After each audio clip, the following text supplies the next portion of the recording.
Chrysostome Kombisamba, on a bien compris le parcours qui est le vôtre sur le volet professionnel, on a bien aussi compris votre engagement, le combat qui est le vôtre par rapport à cette prise de conscience sur ces questions émergentes, avez-vous dit.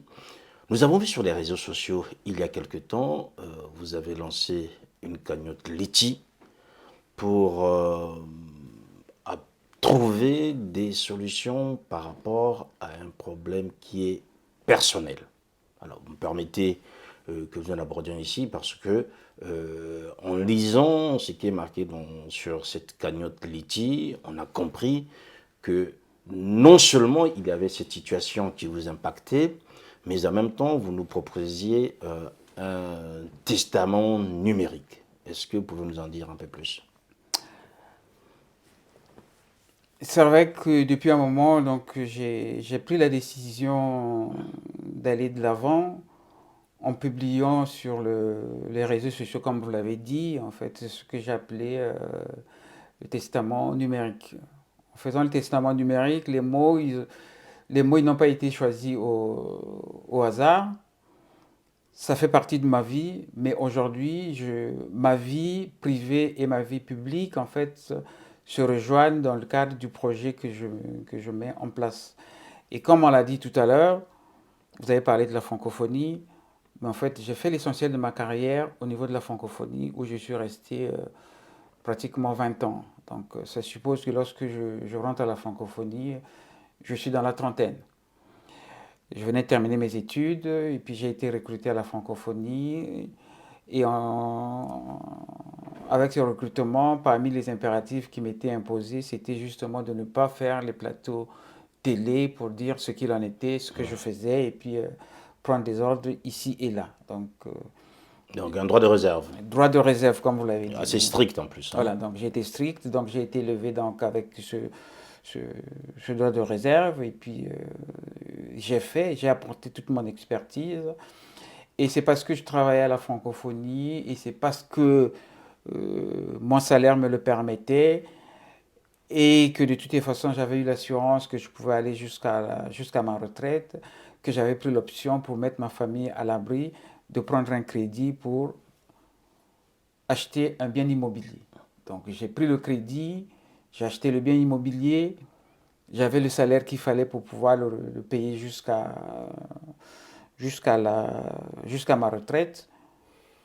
Sauf que pendant le parcours, et ça je peux le dire, puisque de toute façon la justice est déjà passée par là, c'est pas pour faire de la diffamation ou quoi, j'ai été obligé d'arrêter. En tout cas, mon contrat à la francophonie avait été arrêté alors que je venais d'avoir 50 ans. 50 ans, c'est l'âge où effectivement on commence à récolter le fruit en fait là de ce qu'on a sémé. Et donc, je suis parti de la francophonie avec un crédit immobilier entre les mains, mais c'était sans compter sur ma détermination, puisque en partant de la francophonie, j'avais pris l'option de créer donc, ce que vous avez appelé la plateforme Africa Cybersécurité pour accompagner les institutions dans ce qui allait arriver, c'est-à-dire le monde numérique.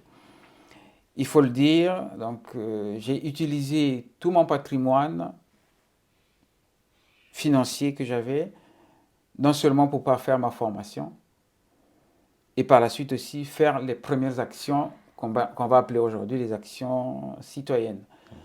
Donc, et ça a duré 10 ans. Ça a duré 10 ans. Puisque ça a duré 10 ans, et en même temps, ça arrive en fait à un moment où, aujourd'hui, ça fait exactement 10 ans que je suis parti de la francophonie. On ne l'a pas dit, mais vous l'avez effleuré entre-temps. Je suis bien Chrysostome Kumbisamba. Le nom dit quelque chose, c'est un nom qui est historique, mais je n'ai jamais demandé à porter ce nom. Je n'ai jamais demandé à mon père de me donner ce nom, mais en tout cas, je suis bien le fils de mon père et je suis bien content de le porter de ce nom, et ce nom aussi, je l'honore. Sauf que papa, il avait rajouté le nom de Chrysostome. Mais dans ces derniers jours, ce que je me souviens, c'est que papa m'avait dit, mon fils, lorsque tu démarres un projet, sache que tu n'auras les premiers fruits de ton projet qu'au bout de 10 ans. À l'époque, j'étais jeune, je ne comprenais pas ce que ça voulait dire. Mais aujourd'hui, ces paroles, en fait, prennent un sens tout autre. Puisque ça fait exactement 10 ans que je suis parti à la francophonie, 10 ans que j'ai lancé mon projet. Et aujourd'hui, j'ai décidé de passer à la vitesse supérieure. Et ça arrive aussi à un moment où je suis à court de finances. En étant à court de finances, ça impacte bien sûr sur la vie de ma famille, puisque ma famille l'a vécu assez difficilement. Et aujourd'hui, j'ai eu du mal à rembourser le crédit de la maison. Et pour moi, c'était le moment ou jamais, puisque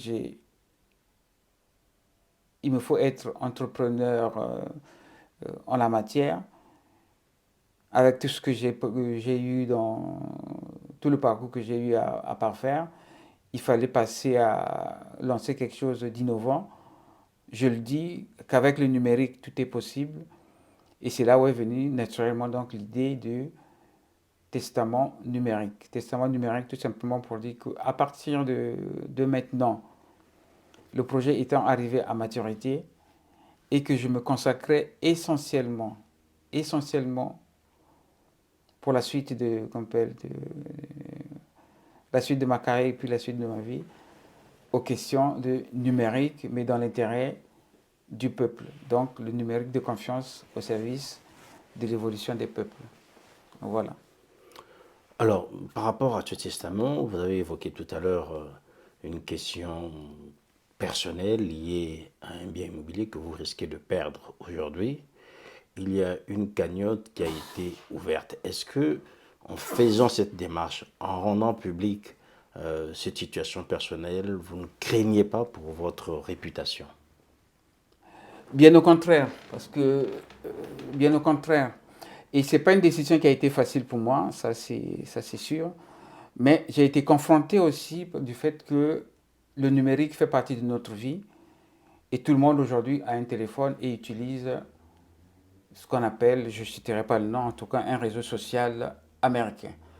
Mais figurez-vous en fait qu'à travers ce réseau social américain, le logiciel qui gère ce réseau social, tous ceux qui utilisent le réseau social l'ont constaté, il y a toujours des notifications. Aujourd'hui, c'est l'anniversaire de votre ami, ainsi de suite là. Et figurez-vous, en fait, il y a quelques temps, j'ai reçu en fait donc sur mon téléphone une notification qui c'était l'anniversaire d'un ami avec qui on avait grandi au plateau des 15 ans. Et lorsque j'ai appelé cet ami, il s'est avéré qu'avec cet ami, on est né le même jour, à la même heure, dans le même hôpital, à Brazzaville. On a grandi ensemble, on était ensemble à l'école, mais ce détail nous avait échappé.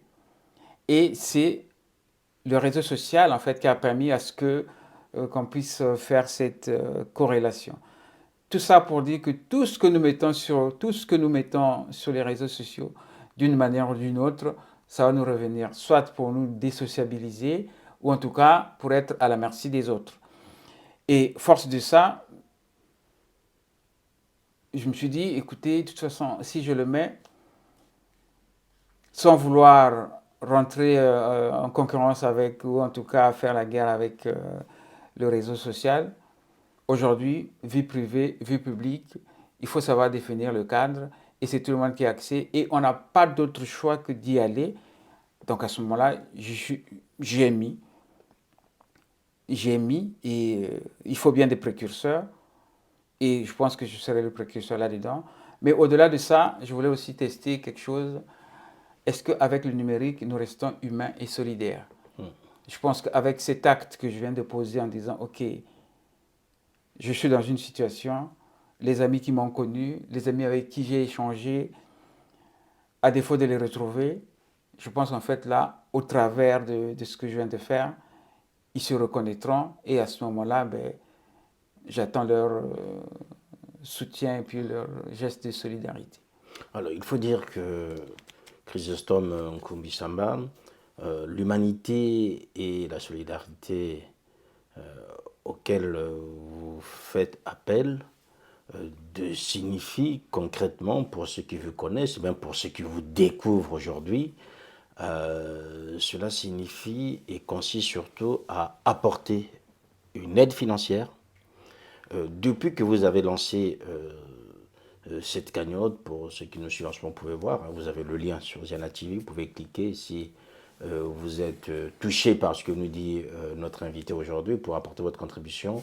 Depuis que vous avez lancé cette cagnotte, ça donne quoi concrètement par rapport à vos aspirations et par rapport à vos attentes? Par rapport à mes aspirations, donc je garde espoir, ça c'est une chose. Mais le retour que j'ai, étant donné que c'était, Ça a surpris beaucoup de gens, hein, pour ça a ceux qui vous, surpris, oui, oui, beaucoup de gens qui vous ça a connaissent. surpris, Certains même ont pensé que c'était un fake ou c'était quelque chose qui était faux, on avait piraté votre compte. Enfin, il y a eu pas mal de spéculations, mais après, c'est pour cela que c'est la première fois que vous en parlez publiquement. c'est la première fois que j'en parle Oui. publiquement. C'est aussi cela, et c'est aussi, comme je l'ai dit, le numérique. On peut faire beaucoup de choses, ça c'est sûr. Au pays, entre prendre la bière et puis avoir son accès Internet, il y en a qui préfèrent avoir l'accès Internet. Mais l'accès Internet, pour quoi faire? Et de ce que j'ai lu, ça reste en fait, il y a encore un petit gap il y a un petit gap en fait c'est cette gap d'humanité en fait qui manque, c'est amener cette gap, amener ce contexte d'humanité qui est en nous dans le monde Du numérique. numérique. Parce qu'aujourd'hui, c'est vrai que derrière le numérique, voilà, on y met tout, on parle du tout. Il y a voilà, des bien-pensants qui viennent dire, oui, qui viennent parler de cybersécurité, que pour la cybersécurité, en fait, on envoie des fichiers, qu'on appelle des ransomware, c'est-à-dire c'est les logiciels qui sont là pour venir piquer vos éléments qui sont dans la machine. Ça, c'est ce qui est dit. Mais quelque part aussi, en fait, on joue sur les biais. Les biais, c'est quoi? C'est vous amener, en fait, à avoir un comportement qui est contraire, en fait, à, à- à votre, à votre nature, à votre nature. Et par ce que j'ai fait, le retour que j'ai eu, Allez-y, allez-y. voilà, par le retour que j'ai eu, il a fallu effectivement encore sensibiliser, puisque de toute façon, c'est comme pour dire que l'être humain n'est pas encore tout à fait prêt pour aller dans le monde numérique. Alors que le numérique, de toute façon, on n'a pas d'autre choix. Il faut y aller, il faut développer ses compétences. Et une fois, comme je l'ai dit, mais ces compétences ne doivent pas nous, Nous nous désocialiser, désocialiser en vous fait nous là. déshumaniser. Nous désocialiser et puis nous déshumaniser. Bon, il fallait bien passer par là. Peut-être que je serai le premier compte tenu de mon parcours et puis de ce que les uns et les autres pensent. Mais restons humains. Aujourd'hui, j'ai besoin qu'on m'aide, non seulement pour conserver mon bien immobilier, mais aussi pour aller au-delà, parce que au-delà, c'est le projet que je porte en moi, en disant que voilà, il faut accompagner surtout les générations à venir vers ce monde où tout sera numérique. Vous avez une structure associative où vous exercez comme bénévole. Si demain, par rapport à ceux qui nous écoutent en ce moment, il y a une opportunité d'emploi dans le domaine qui est le vôtre, est-ce que vous êtes preneur? Ben, je reste preneur donc de toutes les opportunités, ça c'est évident. Mais d'un autre côté, j'arrive aussi à un âge où en fait je suis en mesure d'apporter du travail par rapport aux questions émergentes de la société. À ce moment-là, c'est soit être dans l'action-réaction ou en tout cas anticipation. Mais je pense qu'avec le monde numérique, il faut plus être dans l'anticipation. Et là-dessus, effectivement, j'ai du travail à apporter puisqu'il faut accompagner la nouvelle génération et c'est le défi du 21e siècle. Donc, mais dans tous les cas, je reste complètement ouvert. C'est un homme ouvert, mesdames, messieurs, que nous avons reçu aujourd'hui, notamment sur cet aspect intime et personnel qu'il a bien voulu partager avec nous aujourd'hui. Mon invité, Chrysostome Nkumbisamba, a besoin non seulement de notre humanité, mais aussi de notre solidarité. Et cette solidarité, nous pouvons l'exprimer en lui apportant l'aide nécessaire par rapport à la demande qu'il nous a faite. Et vous avez le lien sur Ziana TV. N'hésitez pas vous aussi de pouvoir contribuer, modestement soit-il, mais c'est une contribution qui est nécessaire, qui voudra aussi signifier qu'au-delà du virtuel que nous qualifions par rapport au numérique, il y a aussi des hommes et des femmes qui ont un cœur, qui ont un esprit et qui sont capables de se mobiliser pour apporter cette aide nécessaire. Donc n'hésitez pas de revenir vers nous afin que nous puissions relayer, sinon si vous avez des propositions concrètes à faire passer auprès de notre invité.